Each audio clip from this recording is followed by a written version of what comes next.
Good day mga katingger. Yan, bali update tayo ng solar setup natin. Bali update ko lang yung mga nadagdag. Yan, meron na tayong inverter. Yan. Bali gumagana na siya. Saktong-sakto brown out ngayon dito sa amin. Pero meron tayong ginagamit na kuryente. Yan.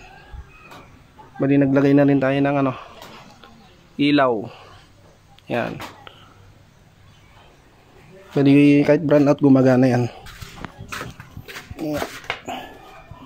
Yan. Ito yung sa loob. Yan. Off. Ito naman doon yung sa labas. Yan. Kahit brown out meron tayong ilaw. So ngayon pansamantala muna to mga connection natin kasi balak natin lagyan to ng breaker. Itong output ng ating inverter andito na, meron na siyang breaker dito. Yan. Tapos itong pinaka output ng ating input yung galing sa battery. Yan.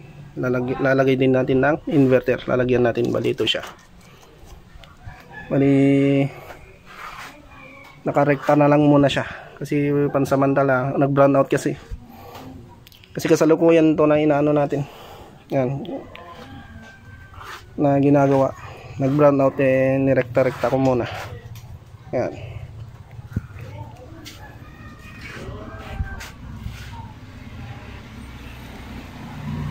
Pati itong nakarekta na lang muna to pinaka 12 volts fan natin. Yan, papunta yan doon kasi brown out, mainit, tanghaling tapat. Yan, bali ang mga ilalagay pa natin dito is ito yung connection ng mga breaker nya. Itong out ng inverter, lagyan natin ng inverter. Tapos itong pinaka nya, input nya na galing sa battery para pwede natin siyang i-shut down gamit ang breaker. Yan. Tapos lalagyan din natin siya ng voltage na disconnect. Yan.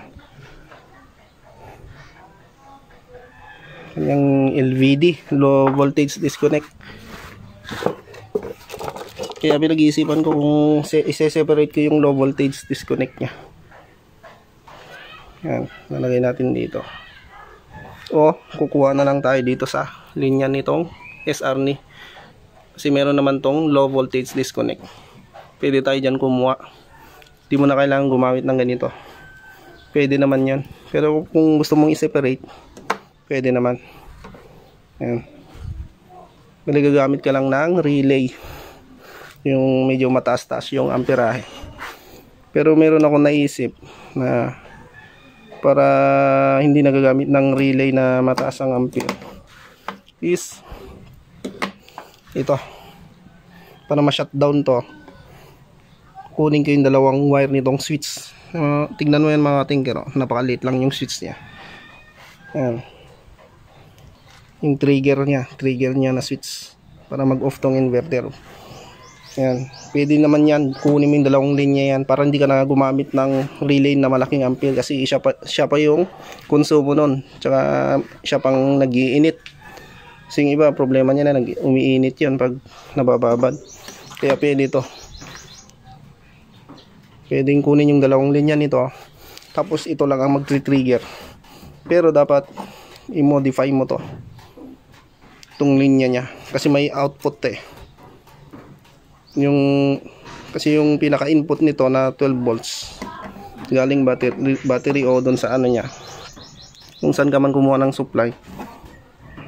Is ilalabas niya rin dito sa kabila. Kung nilagyan mo to ng 12 volts, ilalabas niya din doon sa kabila out. Kaya dapat gagawin natin dito is tanggalin natin yung connection. Yan, meron tayong i-slice dito para itong lang nito, yung pinaka coil niya lang yung iti-trigger niya. Ayan, coil niya lang iti-trigger niya, hindi niya i-deliver yung voltahe na 12 volts dito. Punta diyan. Basta merong dito, pwede mo i-cut para switching lang siya. Yun yung gagamitin nating switching pag nagsiswitch yung relay na walang voltahe. Yun ha, yun yung gagawin nating kakonect natin dito. Pwede yun para hindi ka na gumamit ng ng high ampere na relay, nagiinit pa. O di siya pa kasi yun na konsumo. Samantalang kung ito lang gamitin mo is maliit lang yung magiging konsumo nya. Yan, pag ito na off na to, shutdown naman na lahat, sakaling mababa na yung voltahe ng ating battery. Yan, pwede yun yung naisip kong gawin para mabawas-bawasan yung mga konsumo tsaka yung mga nagiinit na bagay. Tulad yung relay na yun, pag ginamit mo yun, sigurado pag naibabad-babad yun gamit, mag-iinit yun. Tsaka siya pa yung konsumo nya. Imbis na isang ilaw pa sana na LED, is napupunta siya sa relay, yung high ampere na relay.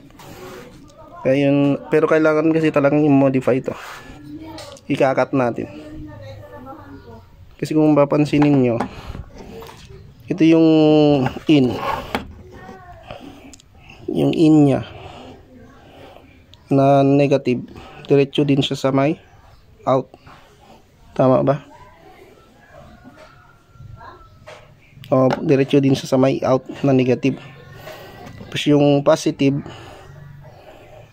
yung relay ang magsisilbing switching para maglabas ng 12 volts dito na kuryente. Kaya ang gagawin natin, ikakat natin yan. Ikakat natin siya yung papunta dun sa may switching nya, si jumper natin yan dito. Basta may explain na lang natin pag ninawa na natin, pero pwede yun. Para ang mangyari dito is switching lang siya, ang may connection lang yung pinaka coil lang. Pag gumana na yung ating low voltage disconnect, nagsiswitching lang to, wala na siyang nilalabas dito na 12 volts. Ang mangyayari is parang switch na lang ang one out nito. Yan.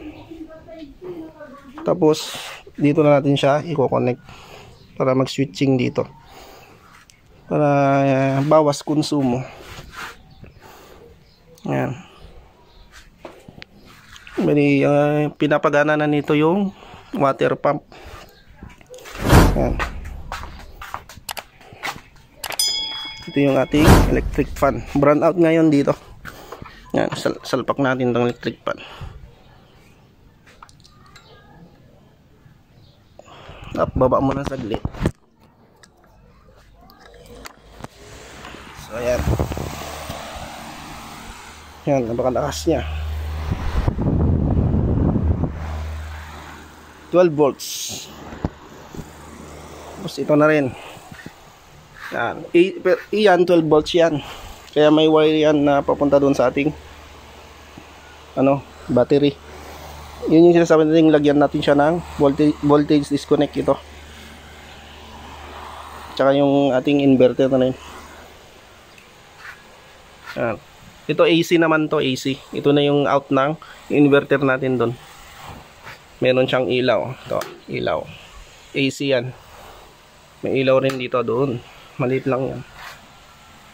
Yan. Yan. Off.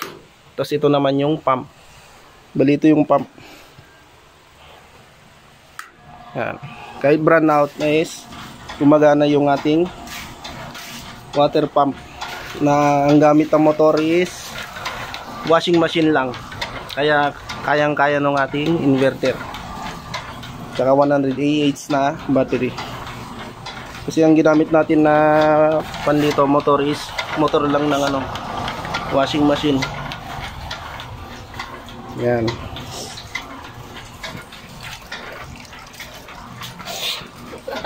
Oh, ito nangaasar. Kanli na lodi to.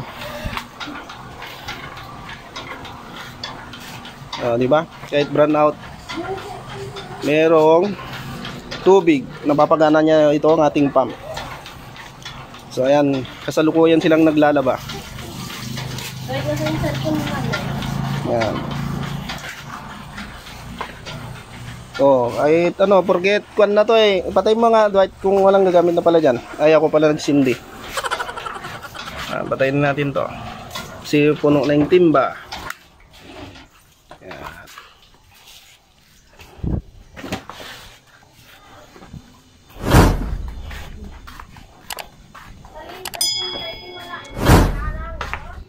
Bali ito, kwan lang natin to. Pag nasira na to is life for ng kwan natin gagamitin natin yung lithium. Next na anuin natin, i-avail natin na battery.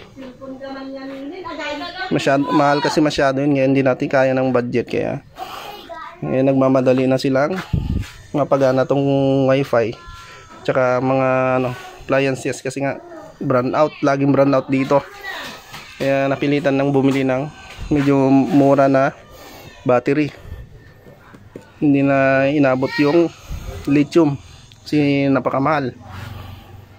Pero yun yung next na pan natin na bibili natin na battery pag bumigay na to. Tsaka ito magdadagdag rin tayo ng 18650 na battery. Bali ito hanggang dito yan, dito pa yan. Ito tatanggalin din natin to yan. Kung karoon ng malaki lang yung budget, dadagdagan pa natin yan dito. Era dyan na 18650 kasi maganda din ang 18650.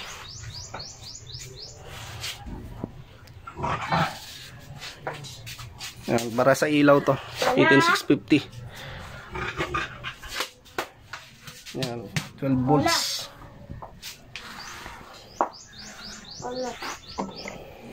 Ay no.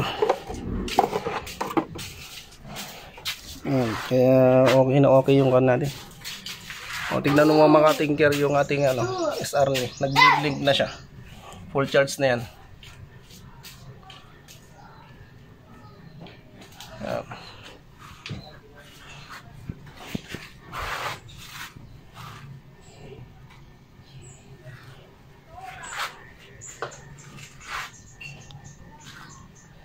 So ayan, bali yun lang.